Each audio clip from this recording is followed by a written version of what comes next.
अपना आप में अतना अझुराइल बा आदमी, अपना आप में अतना अझुराइल बा आदमी, आदमी के जंगल में हेराइल बा आदमी, आदमी के जंगल में हेराइल बा आदमी।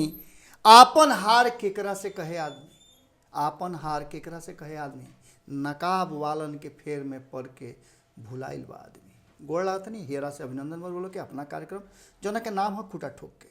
ढेर दिन तक रुआ लोग से दूर रहनी, पूरा चुनाव और चुनाव के बाद सरकार के गठन, ओकरा बाद विधानसभा के कार्रवाई, इस सब में व्यस्तता और बीच में रुआ लोग के पते बा कि टीम के अधिकांश सदस्य लगातार जौन बाहर रहल लोग, इन्हें उन्हें के पानी पियल लोग, छिछियाई लोग, गली गली घूमल लोग, रात दिन काम भइल, इस सब के लेकर के बहुत लोग के तबीयत खराब बा। अब धीरे धीरे सब लोग रिकवरी कर रहल बा। अभिषेक जी के रिकवरी हो गई बा, प्रिया के रिकवरी हो गई बा, उहो लोग नजर आयल हुई हैं। बिरजू के रिकवरी हो गई बा, विशाल रिकवर कर गई बाड़े। अभी बहुत लोग बा जो अभी रिकवर नहीं कइले। संपादक नमन मिश्रा जी के डेंगू के दवाई चल रहा बा, पहले से बेहतर तबीयत बा, वो लोग के आशीर्वाद बनल रहे। सुमन के तबीयत कुछ हद तक ठीक भइल बा। राकेश के भी तबीयत धीरे धीरे सुधार हो रहा बा, और भी सब लोग के तबीयत सुधार हो रहा बा। एक खातिर रुआ लोग के दुआ बहुत ज़्यादा प्रभावित रहा। एक खातिर हम बहुत बहुत हियरा से रुआ लोग का अभिनंदन करतनी और शुरू करतनी विषय कि आखिर ऐसा का जरूरत पड़ गई, ऐसा का हो गई कि बिहार के राजनीति में अचानक से सब कुछ भइला के बाद तेजस्वी यादव बहुत संतुलित, संयमित और शांति से सब कुछ देख रहा बड़न, जबकि पूरा चांस रहे, पूरा उनका मन में, उनका पार्टी में, उनका गठबंधन में सब कोई के ये बात कहीं ना कहीं समझ में आ गई रहे कि तेजस्वी यादव मुख्यमंत्री बनी है। कहाँ चूक हो गई, कहाँ गड़बड़ी हो गई, ये बात पर अब शोध जारी बा। लेकिन एक बार फिर से नीतीश कुमार जी मुख्यमंत्री के उम्मीदवारी और दावेदारी दोनों में परंगत भइले और अनुभव का कहाला ये बात सामने आई। सरकार उनका हाथ में रहे, अब चाहे जितना भी आरोप प्रत्यारोप के दौर चले वो अलग बात बा, लेकिन जे जीतल उहे सिकंदर कहाला। खैर सब कुछ हो गई बा, सदन के कार्यवाही शुरू लगभग हो गई बा, शपथ ग्रहण आज समाप्त हो गई। काल संभावना बा कि आगे के कार्रवाई बढ़ी और एक कार्रवाई में काल विधानसभा अध्यक्ष के चुनाव जो एक पर जम के हंगामा चल रहा बा। दोनों तरफ से दावेदारी मजबूत बा और सूचिता के आधार पर, व्यवहार के आधार पर, व्यक्तित्व के आधार पर विधानसभा अध्यक्ष के चयन के बात चल रहा बा। और ओकरा पर जहाँ एक तरफ सत्ता में बैठल लोग, कई लोग के नाम पर चर्चा भइल, कई लोग इनकार भी कर दिहल। पहले रुआ पता हुई कि नाम दूसरा कोई के चलत रहे, लेकिन ओकरा बाद फिर से अचानक से विजय सिन्हा के नाम आई, जो उनके श्रम मंत्री रहने एक पिछला सरकार में, उनका नाम आई। नंदकिशोर यादव के नाम आवत रहे, उनका नाम के पीछे कर दिया गई। अभी बहुत सारा उनका में राजनीति बाँचल बा, ये चलते वो अपन संभावना तलाश करता रहे कि कहीं अगर आगे भविष्य में मुख्यमंत्री बने के मौका मिले तो बन सकिले, उप मुख्यमंत्री बने के मौका मिले तो बन सकिले। प्रेम कुमार बहुत वरिष्ठ नेता रहे हैं, उनको नाम आ सकत रहा लेकिन ना आयल। खैर अभी बहुत नेता बाड़े जिनका नाम आ सकत रहा लेकिन ना आयल। विजय कुमार चौधरी, माफ़ कर, विजय कुमार सिन्हा के दिहल गई। और एक पीछे भी एक समीकरण बा कि एक खास वर्ग के, खास जाति के प्रतिनिधित्व के कमी रहा है, जो कि पूरा करे खातिर ये सब हो रहा बा। खैर खुश करे का भी हो सकेला, ये भी हो सकेला, लेकिन ये चल रहा बा। लेकिन दूसरा तरफ से अवध बिहारी चौधरी के नाम आना, ये बात के समर्थन भी करना, बहुत ज़्यादा एकजुटता नजर आ रहा बा महागठबंधन में। अब देखे वाला बात हुई कि जन ये विधानसभा अध्यक्ष के चुनाव के जो प्रक्रिया चली, वो प्रक्रिया में केकर जीत हार होते हुए सूचिता और बेहतर विकल्प के आधार पर, व्यक्तित्व के आधार पर चुनाव में सब कोई के वोट देवे के अधिकार बा। एकरा पर सत्ता में बैठल लोग के कहना बा कि अब तक ले सर्वसम्मति से चुनाव होते रहे, वही प्रक्रिया का अपनावल जाओ। एकरा मतलब कि कहीं ना कहीं डर जरूर बा, लेकिन एकरा से बड़ बात रुआ से कहे खातिर हम आइल बनी। लगातार रुआ याद हुई कि बिहार में विधानसभा के चुनाव में जे कुछ भी भइल, ओकरा में एक व्यक्ति के दोनों तरफ से, या कहल जाओ कि हर तरफ से उनका के टारगेट कल गई और बतावल गई कि अब की हाली या तो तेजस्वी यादव के मुख्यमंत्री के कुर्सी तक ना पहुँचे देवे में, या फिर नीतीश कुमार के डैमेज करे में, या भारतीय जनता पार्टी के ज़्यादा सीट ले आवे में। इस सब में अगर एक आदमी के कोई के हाथ बा तो वो बड़े चिराग पासवान। चिराग पासवान ऐसा गेम कैले कि नीतीश कुमार के कैल करावल पर पानी फिर गई और नीतीश कुमार कहीं ना कहीं पूरी तरह से चिराग पासवान के कारण डैमेज हो गए। चिराग क्रिया भी खैले रहन कि वो नीतीश कुमार के मुख्यमंत्री ना बने दी हैं, लेकिन खैर ये उनकर मुराद पूरा ना भई। भारतीय जनता पार्टी उनका के मुख्यमंत्री बना दिलस। एक पीछे भी बहुत सारा रणनीति बा जो समय के हिसाब से वो लोग को पता चली। लेकिन अब चिराग पासवान के सबसे बड़ा डिमांड और सबसे ज़्यादा जना पर फोकस बा, जना के लेकर के पूरा एलजेपी और संगे संगे और भी बहुत लोग, सब लोग के नाम धीरे धीरे बताओ तीन रुआ से, उस सब लोग इस बात पर अड़ गई बा कि रामविलास पासवान के सीट रहे, जौना परिस्थिति में रामविलास पासवान के दिहल गई रहे, जना के चलते एगो सीट छोड़ ले रहे। एलजेपी मुंगेर में नीतीश कुमार के सबसे परम प्रिय मित्र, सहयोगी, सलाहकार, साथी के लोकसभा के उम्मीदवारी देवे खातिर एलजेपी के उस सीट छोड़े के पड़ल और वीना देवी चुनाव ना लड़ली। अंत में एकरा चलते भारतीय जनता पार्टी के भी नवादा से गिरिराज सिंह का हटावे के पड़ रहे और एकरा पर भी बड़ी बवाल भरी। मतलब एगो खाली नीतीश कुमार के मन रखे खातिर भारतीय जनता पार्टी और एलजेपी दोनों के त्याग करे के पड़ रहे और पार्टी के अंदर में बड़ा विद्रोह भई रहे। अब ऐसा स्थिति बा कि नीतीश कुमार के कोनो सूरत में चिराग पासवान के साथ आवे के पड़ी या ना आवे के पड़ी। हालांकि उनका पार्टी के तरफ से लगातार कहल जा रहा है कि चिराग पासवान के अगर उम्मीदवारी मिलत हुए, पहले तो उम्मीदवारी लेवे ना दी, अगर उम्मीदवारी मिल जाता राज्यसभा के एकमात्र सीट खातिर जौन की खाली भइल बा, तो जदयू जौन बा उनका सपोर्ट ना करी। इरुआ समझ सकता नहीं कि कितना बड़ा बात बा और खास करके एनडीए खातिर।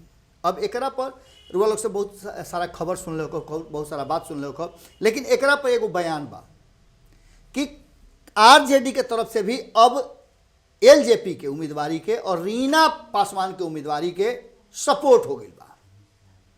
बताओ तनी के सपोर्ट भइल बा, कैसे सपोर्ट भइल बा, कहाँ से आइल बा। एकरा बाद रुआ लोग के पहले खबर के माध्यम से हम बतैले रही कि ई मामला बहुत ज़्यादा औंजा गई बा। हालांकि बहुत लोग सपना देखता, रुआ सुन लो कब कि लगातार चर्चा में चल रहा बा। कुछ लोग के नाम उछलवावल भी जा रहा बा। शाहनवाज हुसैन के नाम उछल रहा बा, सुशील मोदी के नाम उछल रहा बा, एकरा में और भी कई लोग के नाम उछल रहा बा। जदयू से भी कई गो नाम बा, केसी त्यागी के नाम आ रहा बा। अतने ना, अभी और सारा नाम आ रहा बा। कई गो अल्पसंख्यक लोग के नाम जदयू के तरफ से भी आ रहा बा। लेकिन एकरा में जो नाम शाहनवाज हुसैन के बा ओकरा के रुआ किनारे कर दिया अभी। ऐसे कि शाहनवाज हुसैन के अगर कुछ कर ही के रही तो उनका के लोकसभा में उम्मीदवारी मिल रही, लेकिन ना मिलल।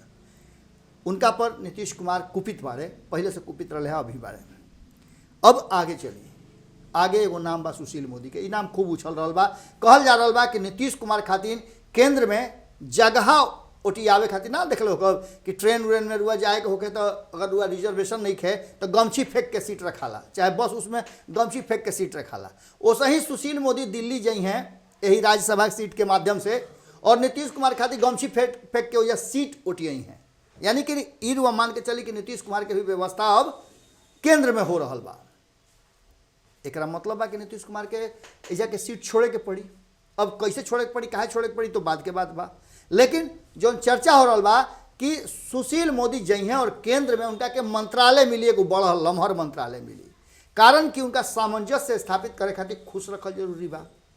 बिहार के सरकारी में जानते बानी कि जो बहुमत के आंकड़ा बा वो एकदम महीन लकीर पर चल रहा बा। कबो गोड़ बिछलाइल कि काम ध्वस्त भइल आ दोसरका होने से एकदम पको ध्यान लगा के बैठल बा कि जब एने से छटको तो होने से हम अपन पूरा करी। एकरा साथ साथ कई गो ऐसा मंत्री रहे हा, पहले कद्दावर नेता रहे हा, वो एकदम भीतरे भीतरे कुपित बाड़े, चेहरा पर 36 बज रहा बा कि भैया इतना दिन से हम मंत्रालय संभालत रहनी हाँ, ये ऐसा ना पेच लड़ौले से कि हमारे मंत्रालय भी चल गई। अब वो लोग मंत्रालय के फेरा में पड़ल बा और वही में उसका भी हो रहा बा।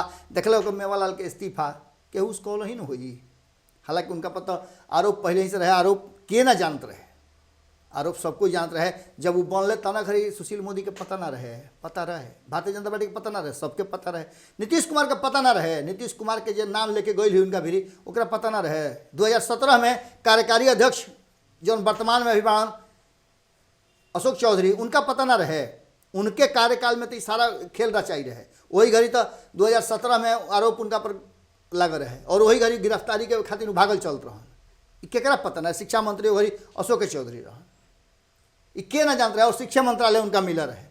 ये सब बात छुपे वाला बा, लेकिन सब भाई सुचिता सुचिता सुचिता सुचिता सुचिता कहत कहत सब हो गई। एगो और सुचिता के बात हो गई जना खातिर वो लोग के आयल बनी कि वो लोग जिसने पता बा कि 23 तारीख से 27 तारीख तक की विधानसभा के कार्रवाई चली। काल रुआ लोग उठब तो देखब कि भोरे भोरे शुरू हो गई, विधानसभा अध्यक्ष के बनी। तो निश्चित रूप से पलड़ा तो तही भारी लागत रुआ एनडीए के, लेकिन ई रुआ के फाइनल मत मानब। कहीं ना कहीं विपक्ष जौन बा महागठबंधन वो पूरी तरह से मजबूत बा और वो भी एक दू ना 115 सीट लेकर के वो भी मजबूती के साथ हो जा खड़ा बा। अब देखे वाला बात हो 116 करा के कह सकिले रुआ, कारण कि बीएसपी भी हो सकेला कि ओकरे साथे जुड़ जाए। वक्त के हिसाब से बड़ा टेढ़ा खीर बा, बहुत मजबूत टसन बा। ए टसन में कैसे का हुई ये बात के रुआ समझ ले। दोसर का चीज़ कि नीतीश कुमार खातिन आगे सर्वाइव कई थोड़ा मुश्किल हुई, ऐसे कि रुआ के बहुमत के आंकड़ा बड़ी कम बा, ऐसे लोग में सामंजस्य बैठावे के पड़ी और यही चलते मंत्रालय के आकार छोटा रखल बा। केकरा खुश करो केकरा के ना करो, कुल नया लोग के भर भर के काम चलावल जा रहा बा। हालांकि नीतीश कुमार के पार्टी में तो केहू उतना लायक नहीं खे। हो सकेला कि कहीं अगर श्याम रजक ऐसा एक आध दूगो वीर निकल ले तो 2-4-5 गो लोग के लेके उन्हें से अगर हट गई तो काम फिर गड़बड़ा जाई। ये चलते अभी तक सब सामंजस्य बैठावे के प्रयास चल रहा बा और ये कोशिश चल रहा बा कि सब कुछ ठीक रहे। वही कोशिश में एगो राज्यसभा के सीट भी आ गई। हालांकि कहे खातिर तो जदयू कह दिले बा कि सपोर्ट ना करी, लेकिन अगर भारतीय जनता पार्टी मजबूती से चिराग पासवान के सपोर्ट में खड़ा हो जाए तो नीतीश कुमार के बा खूब कि ओकरा के विरोध कर दी हैं, सवाले नहीं है। अगर वो कर दी हैं तो उन्हें भारतीय जनता पार्टी के लगे पूरा छिपे बा, वो छिपे उलट दी कुछो ना मिली खाए खातिर। खैर वो सब बात अलग बा, लेकिन एक बात तो पक्का बा कि रुआ से कहले नहीं कि रीना पासवान के उम्मीदवारी के लेकर के अब आरजेडी के तरफ से भी जवाब और सवाल उठ रहा बा। एलजेपी तो लगातार कर रहा बा, एलजेपी के लगातार प्रवक्ता से लेकर के मीडिया प्रभारी तक रुआ लोग के सब लोग देखौनी प्रधानमंत्री तक चिट्ठी लिखाइल बा और प्रधानमंत्री से कई दौर के बातचीत भी हो गई बा। यह बात के लेकर के प्रतिष्ठा के प्रश्न बन रहा बा धीरे धीरे। एलजेपी खातिर भी एगो तो मंत्रालय चाहिए जो उनकी छूटल बा और दूसरा का राज्यसभा के सीट उनका रहा उनका चाहिए। अब एकरा पर पूरी तरह से अभी फैसला नहीं के भाई, लेकिन बहुत जल्दी रुआ के सुने के मिल सकेला। नीतीश कुमार के अब कहल जा रहा बा कि ओह रास्ता पर आ गई बड़े, कारण कि इन्हें से जैसे ही जन धुआं उठे लागल चिराग पासवान के सपोर्ट में आहुति होके लागल आरजेडी के तरफ से, तो नीतीश कुमार के तरवा चटकी नू। कारण बा कि जब सपोर्ट में चिराग पासवान के एने से आ जाई तो निश्चित रूप से मामला गड़बड़ा जाई। कारण कि कुछ लोग भी अगर चिराग पासवान के सपोर्ट में होने से आ गई तो निश्चित रूप से काम समझते बनी का गड़बड़ हो जाई। कुछ लोग हो सकेला कि वो दिन नदारते हो जाओ, कतनो भी जारी कर दी उसे का अंतर पड़ेगा बा। लेकिन खैर ये बात तो रुआ समझते बानी नीतीश कुमार के हाथ में बहुत कुछ बा, लेकिन भारतीय जनता पार्टी मजबूत स्थिति में बा और आरजेडी के तरफ से रामविलास पासवान के दामाद अनिल साधु फुल सपोर्ट में खड़ा हो गई बड़े।